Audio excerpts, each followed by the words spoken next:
आज इस कार्यक्रम में उपस्थित शिक्षा विभाग के अपर मुख्य सचिव श्री संजय कुमार जी, सचिव श्री असंगवा जी, हमारे विद्युत सचिव श्री एस.सी. झा जी, माध्यमिक और प्राथमिक शिक्षा के निदेशक श्री मनोज जी और श्री अमरेंद्र जी, श्री विवेकानंद झा जी, हमारे ईपी के श्री शास्त्री जी, शिक्षा विभाग के अन्य अधिकारीगण, आज इस कार्यक्रम के मुख्य रोशनी जो शिक्षक आज सम्मानित हुए हैं, सभी सम्मानित शिक्षकगण और हमारे मीडिया के साथियों, आप सब जानते हैं कि हम लोग आज इस प्रदेश के जो हमारे प्रतिभावान शिक्षक हैं, जिन्होंने अपनी उपलब्धियों से न सिर्फ शिक्षा विभाग का नाम ऊंचा किया है, बल्कि पूरे देश में अपने प्रदेश का भी गौरव बढ़ाया है। इसलिए सबसे पहले हम उन तमाम शिक्षकों को बधाई देते हैं और शुभकामनाएं देते हैं। आप सबको मालूम है कि आज का दिन 5 सितंबर का शिक्षक दिवस, जो हमारे देश के पूर्व राष्ट्रपति डॉक्टर राधाकृष्णन थे, उनके जन्म दिवस होने के कारण ही मनाया जाता है। और आप सभी जानते हैं कि वो बहुमुखी प्रतिभा के धनी थे। कई क्षेत्रों में उनकी विशेष उपलब्धियां रही हैं। एक महान शिक्षाविद थे, दार्शनिक थे, और सबसे जो बड़ी बात थी, या यूं कहें तो अपने सेल्फ अप्रेजल में भी हमें लगता है कि जो अपने अंदर सबसे बड़ा गुण या सबसे बड़ी विशेषता वो खुद समझते थे, वो उनका वही गुण या वही व्यक्तित्व था कि वो एक लंबे समय तक एक ख्याति प्राप्त शिक्षक के रूप में उन्होंने अपना जीवन व्यतीत किया था। और मैंने जब ये बात कही है तो मुझे जब महसूस हुआ और जब मैंने जाना कि 5 सितंबर उनके जन्म दिवस को शिक्षक दिवस के रूप में मनाने की भी जो शुरुआत हुई थी, ये उन्हीं के सुझाव पे हुई थी। उन्होंने खुद कहा था कि जब वो राष्ट्रपति बने थे और एक शिक्षक के रूप में उनकी पूरे देश में ख्याति थी, शिक्षक के रूप में, एक दार्शनिक के रूप में, अभी आपको हमारे अपर मुख्य सचिव संजय जी ने बताया कि किस ढंग से उनकी सिर्फ एक रचना, एक किताब पढ़ने में जितने गूढ़ से गूढ़ विषयों के संबंध में उनकी जो समझ थी, उसको उन्होंने समाज और अपने देश के लोगों के सामने लाया था।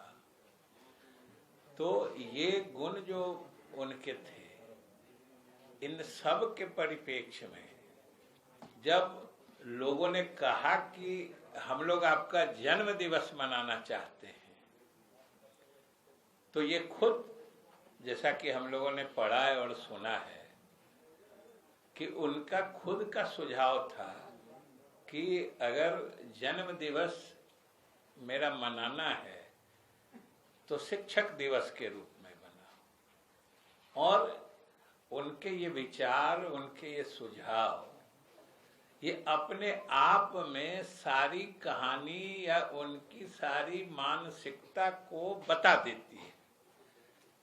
कि उनके व्यक्तित्व के भी बहुत आयाम थे। वो टीचर भी रहे थे, राजनयिक भी रहे थे, डिप्लोमेट भी रहे थे, रसा में एम्बेसडर भी रहे थे, फिर राष्ट्रपति, देश की जो उपराष्ट्रपति भी थे, राष्ट्रपति भी थे। और इतने सारे आयामों से युक्त व्यक्तित्व को जब कहा गया, जन्म दिवस का प्रस्ताव आया, तो उनका खुद का सुझाव था कि आप इसको शिक्षक दिवस के रूप में मनाएं। मतलब सीधा है कि वो अपने आप को एक शिक्षक के रूप में अपनी पहचान बनाना, ये उनको हमेशा से ये हृदय के एकदम करीब रहा है कि वो अपने को शिक्षक ही ज्यादा मानते रहे थे। और लोगों को बताने में जो एक अनुभूति होती है, और सही बात है कि ये मेरी समझ से हम में से हर कोई महसूस कर सकता है, क्योंकि हम सब लोग, जितने लोग यहाँ पे एकत्रित हैं, हमारे पत्रकार मित्रों को छोड़कर सब लोग शिक्षा विभाग से जुड़े हुए हैं। और शिक्षा विभाग का काम ही होता है कि लोगों के बीच, खास तौर से बच्चों के बीच या जो शिक्षार्थी हैं उनके बीच शिक्षा का प्रचार प्रसार करना। और हमेशा शिक्षा का जब प्रचार प्रसार होता है या शिक्षा दान होता है, तो उसके दो अवयव, दो कंपोनेंट होते हैं। एक शिक्षक होते हैं, एक शिक्षार्थी होते हैं।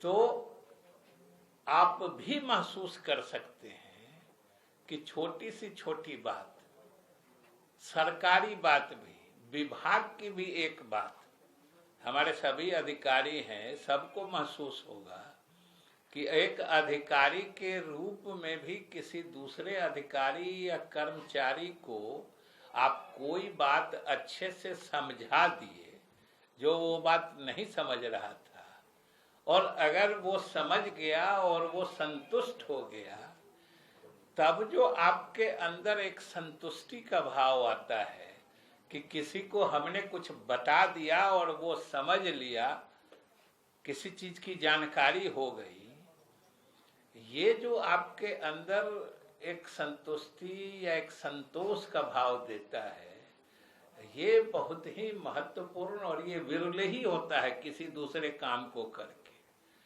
तो इसलिए सबसे बड़ी बात है कि, और ये सबसे प्रासंगिक चीज है कि राधा कृष्णन भी अपने को शिक्षक के रूप में ही लगातार पहचान बनाए रखने के हामी थे। और वो चाहते थे कि आने वाले दिनों में या उनके समय, उनके काल के बाद लोग उनको शिक्षक के रूप में याद रखें। और हमारी समझ से शिक्षकों के प्रति सम्मान प्रदर्शित करने का इससे बड़ा और कोई दूसरा नायाब तरीका नहीं हो सकता था जो हमारे डॉक्टर राधा कृष्णन ने दिया। और हम आप सब महसूस करते हैं कि ये कितनी सही बात है और कितनी प्रासंगिक बात है। आज भी वो कब का कहे, 62 से पहले कहे होंगे, और आज भी हम लोग महसूस करते हैं। और विशेष रूप से शिक्षा विभाग की तो समझिए कि ये सिद्धांत ही है। हम बराबर कहते हैं कि कोई भी विकास, किसी समाज, इलाके, किसी का विकास की रीढ़ शिक्षा होती है। जब तक वो शिक्षित नहीं होगा, विकसित नहीं हो सकता है।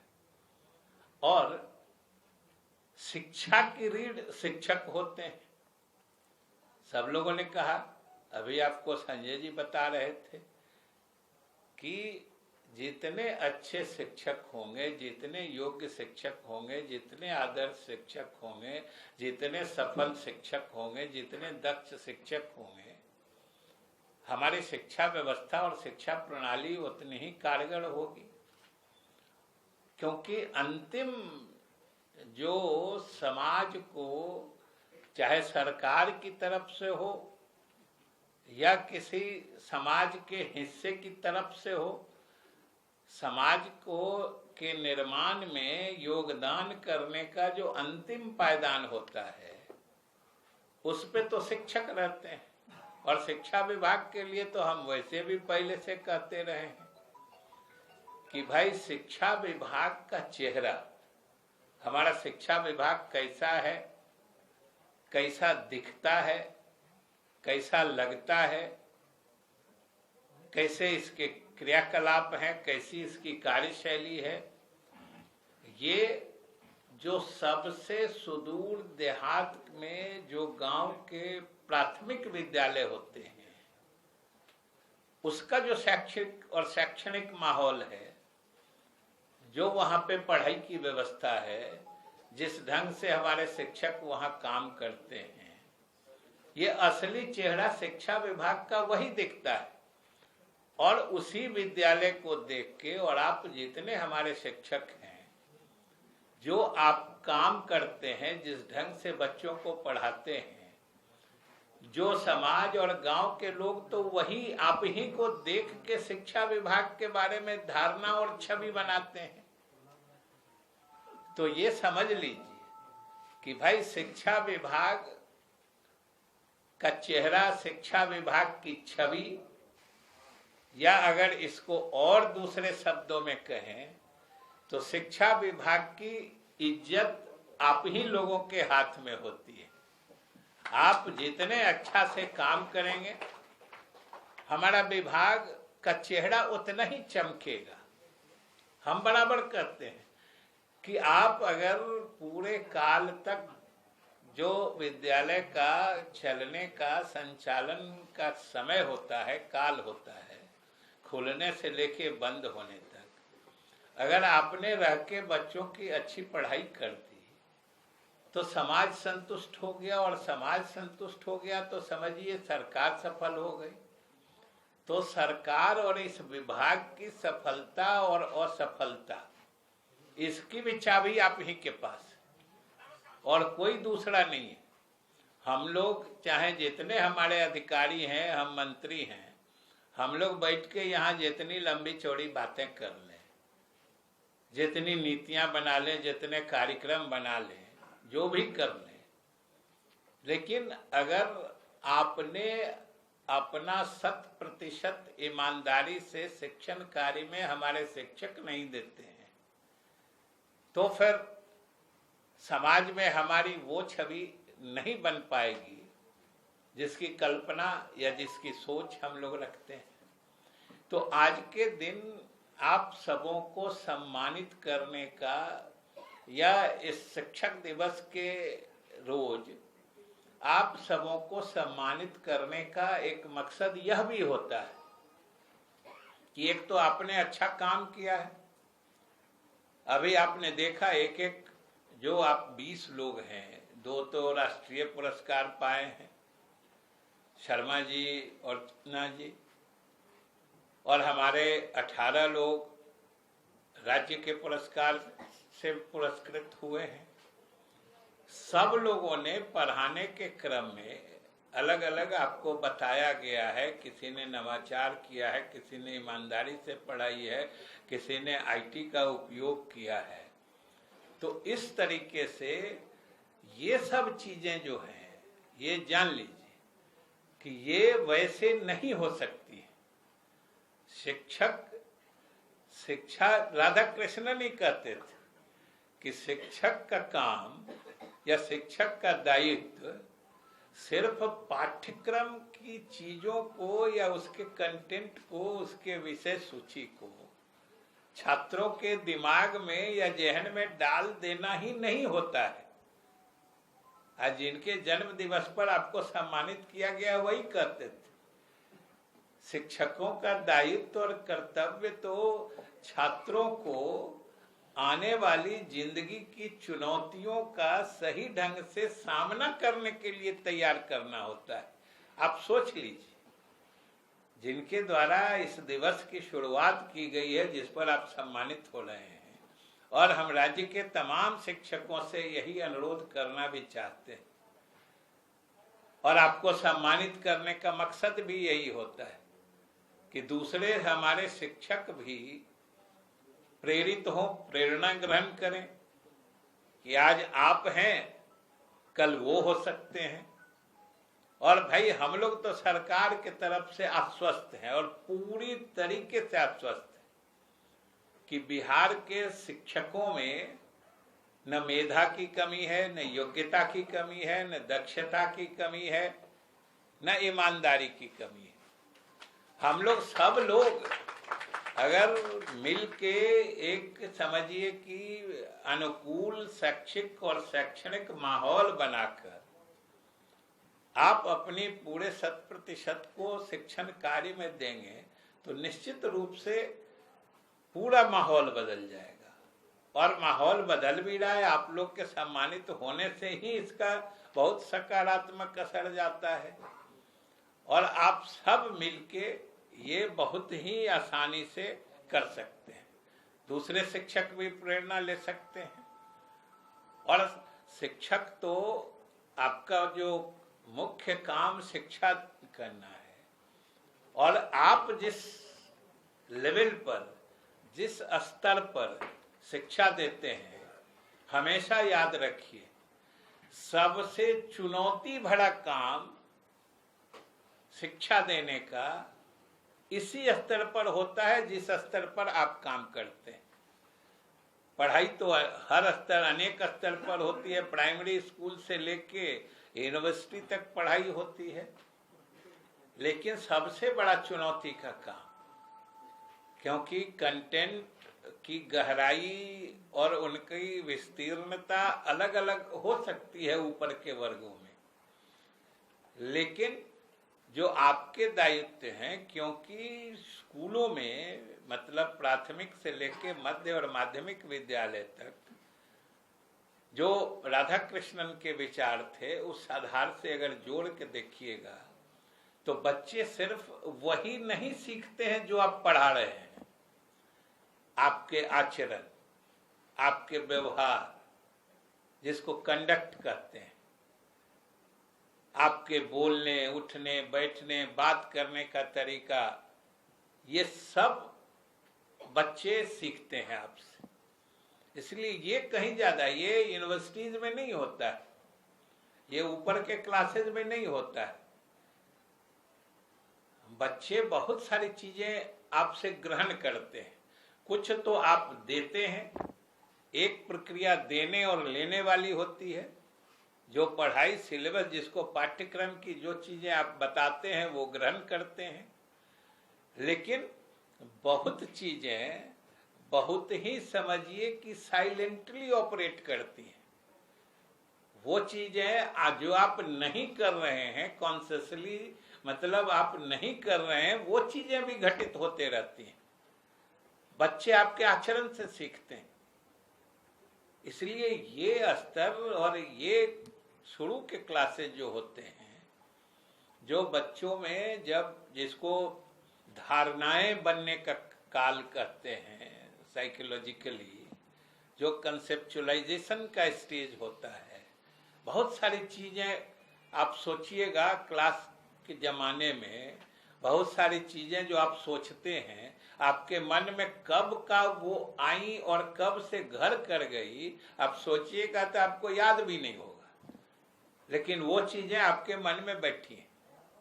तो ये जो अवधारणाएं बनने और आपके हृदय और आपके मस्तिष्क में गहराई में बैठने की प्रक्रिया होती है, ये उस समय और यही काल होता है जब ये सब चीजें होती हैं। तो इसलिए ये और ज्यादा महत्वपूर्ण का समय होता है, और उसमें आप सबों ने मिलकर इस तरह का आदर्श आचरण किया है कि आज आप पुरस्कृत हो रहे हैं। हम सबको, न सिर्फ शिक्षा विभाग को बल्कि पूरे बिहार के लोगों का नाज है आप पर, और सब लोग आपको सम्मानित करके, और सरकार के द्वारा सम्मानित होने का मतलब है बिहार की जनता से सम्मानित होने का। और जनता जब सम्मानित करती है, समझ लीजिए वो बहुत बड़ी चीज होती है। दूसरे आपके आचरण को अनुकरणीय देखें, जाने, इसीलिए तो यह काम होता है। तो मुझे पूरी यह भी उम्मीद है कि आने वाले समय में आपके पुरस्कृत और सम्मानित होने से दूसरे हमारे शिक्षक भी निश्चित रूप से प्रेरित होंगे। और हम लोग तो देख रहे हैं कि शिक्षा के सार्वजनिकरण को लगभग पाके, अभी आप सब लोगों ने पिछले समय में जो प्रवेशोत्सव मनाया था कि कोई बच्चा बाहर नहीं छूटे।